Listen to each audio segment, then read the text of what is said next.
Why you Stop it. Stop it. We don't evict people. It is not eviction. You're evicting somebody's house. Why are you breaking it? Why are you breaking it? Why are you breaking somebody's house? The president was on TV last week, on Sunday. I have been calling you, not picking my calls. Any court order has How can you break somebody's house? What? Madam, I'm asking you. The president made an order. I called you. Any court order. Madam, how can you break somebody's house? When the president gave an order, why don't you pick people's calls? Get out of this district. No. There is no court order. Court order has to go through us. We are the head of this municipality. I'm the mayor. But any court order has to go. Yes, it does not allow anyone to own our territory. How can you break evictions? I'm the president doesn't break evictions. I'm the political head. I'm the president of this municipality. I'm the owner of this municipality. How can you come and start demolishing somebody's house? No house. No. Even if there is a the president is a director. There's a fountain of office. A whole minister. Yes. I sit in cabinet. How do you break somebody's house? I have been hearing things about you and I keep quiet. Why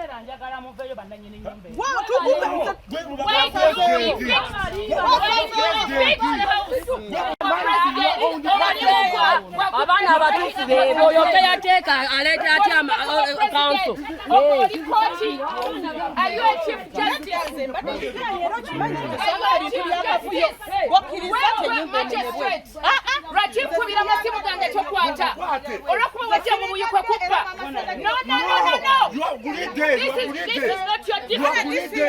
This is not your district. You are collapsing.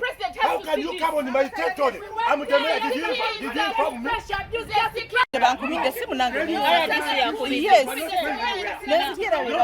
You are not saying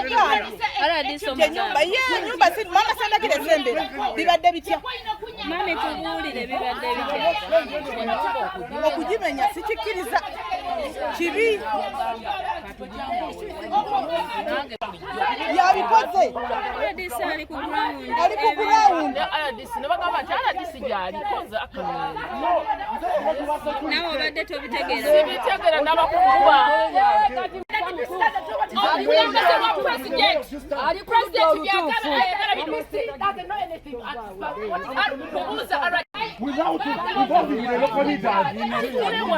involving the local leaders. No, this is I'm the mayor. How can you make it?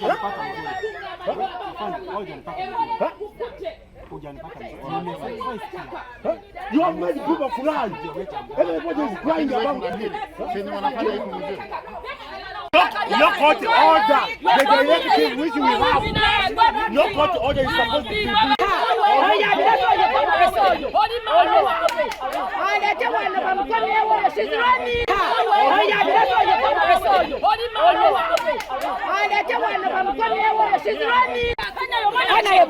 They are two.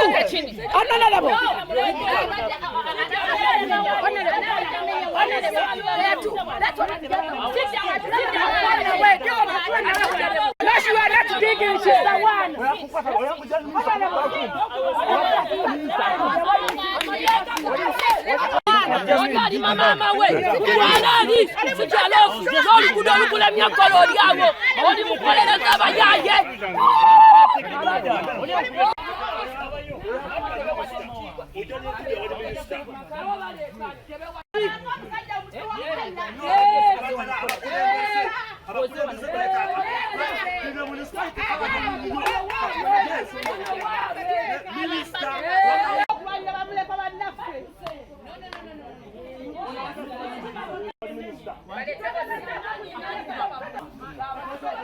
We are at our office. offices. That's where she should go. That's where they deployed her from. But she's a big problem, so she should go back. Office should be closed and take further notice.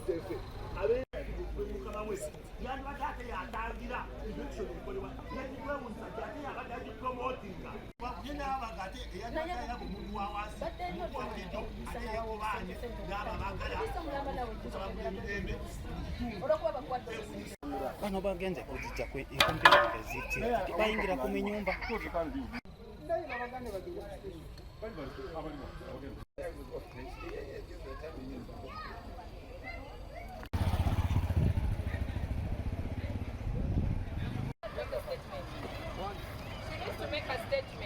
She has refused to make a statement.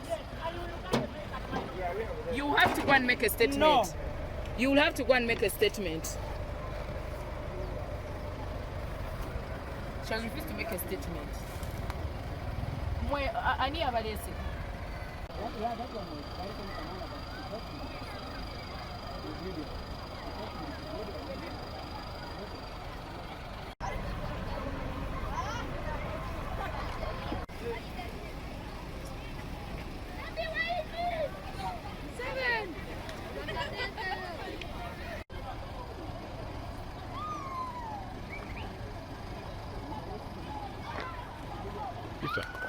Baby.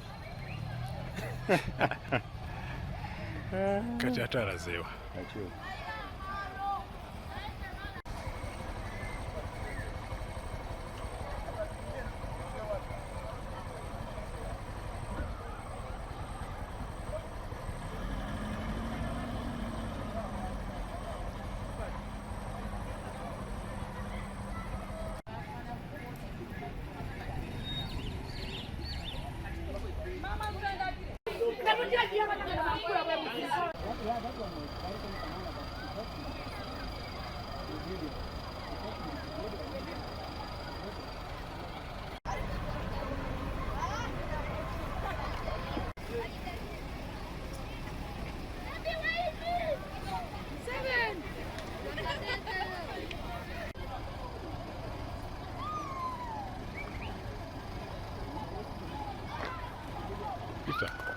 Baby.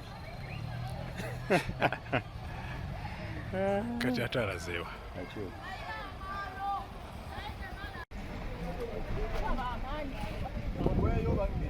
Gwa.